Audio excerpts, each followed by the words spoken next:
Yeah, the breaking news is in Bankers Hill. Streets are blocked off there because a person has been firing shots. I'm Virginia Cha. And I'm Jason Martinez. 10 News has crews around the area of Laurel and Brant, just east of I-5. Let's go right now to 10 News reporter Marie Cornell. What do you know, Marie?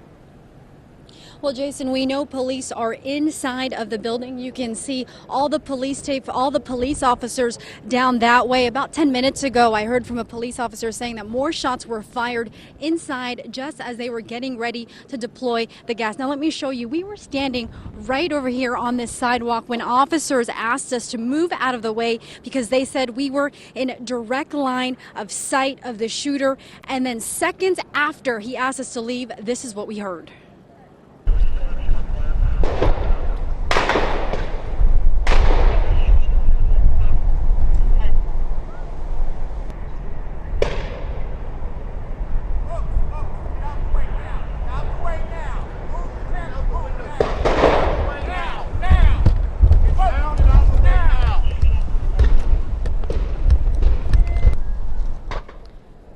You heard the gunshots and you saw, our photographer even going down with the camera just as officers are telling everyone to take cover. All of this because a man is threatening to shoot people. We're told he's on the very top floor of one of the buildings in Bankers Hill.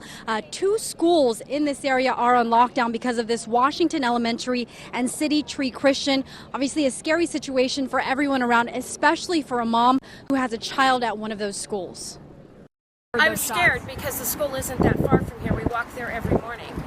We walk to and from school. So my first, obviously is for my daughter and all the children as well. Now, about 30 minutes ago, we did see San Diego Police Chief Shelley Zimmerman arrive. We saw her speaking to officers, also speaking to other folks that are in this area. We saw her walk down that street. Right now, they still have us back past this line, so we're kind of just waiting to see what's happening. But again, we've heard that police are inside of that building, and just about 10 minutes ago we are told that shots were fired inside of there. Guys.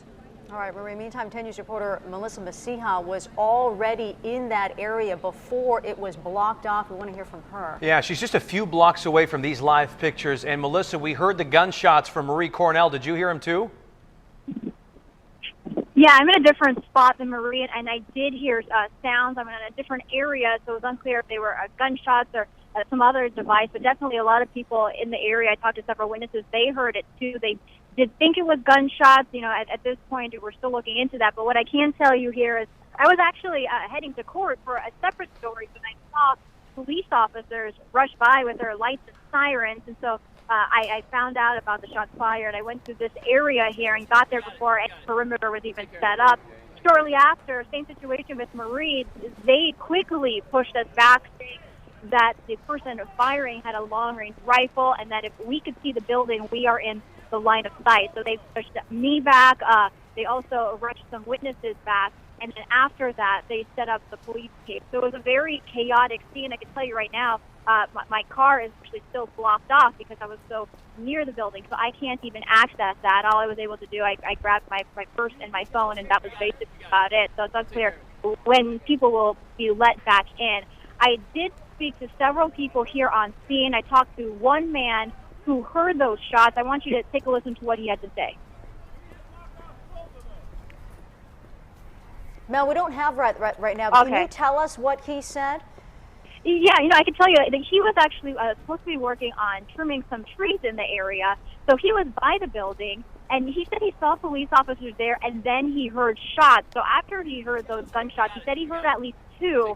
He quickly took cover and ran behind a building so that he wouldn't be in the area where the shots were fired. So I sat down, I talked to him. And again, the big thing is that police didn't want any of the witnesses to be in harm's way. So they moved us back quickly. And anyone watching this at home in the area, I just talked with the PIO, the Public Information Officer for San Diego Police. They encourage anyone who is seeing this in the area, do not go outside. Don't walk around. Stay inside your home until they get this whole situation taken care of. One more thing I forgot to mention, I did get a little more information just within the past few minutes from San Diego Police.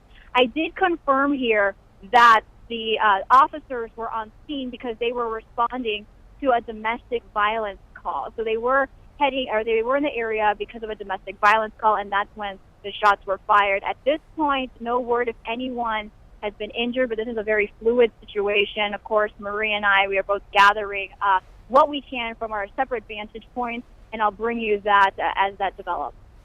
Yeah, Mel, we appreciate that. Stand by. And also, we just want to reiterate that the two elementary schools that are just a few blocks south of this location on Brant Street are Washington Elementary and City Tree Elementary School, both on lockdown. And of course, a lot of anxious parents want to know what they should be doing because they're worried about their kids. We're going to try to get you some more information on that as well. Yeah, and matter of fact, Virginia, I want to show you where that is because this gives you an idea of just kind of how much is going on where this is happening. West Laurel at Brant, right up here. We have the SWAT truck kind of indicating where this is happening. Washington Elementary right down here. It is on lockdown right now. But look at where Lindbergh Field is right there. There's the runway, and here's where it's all going on. So we are getting reports that some arrivals may be affected by this. Departures are not. That's the early indication by this. But when you hear a high-powered rifle situation going on, you just can't be too careful. So 10 News is going to be monitoring this situation. We're going to have much more as soon as possible. We'll let you know.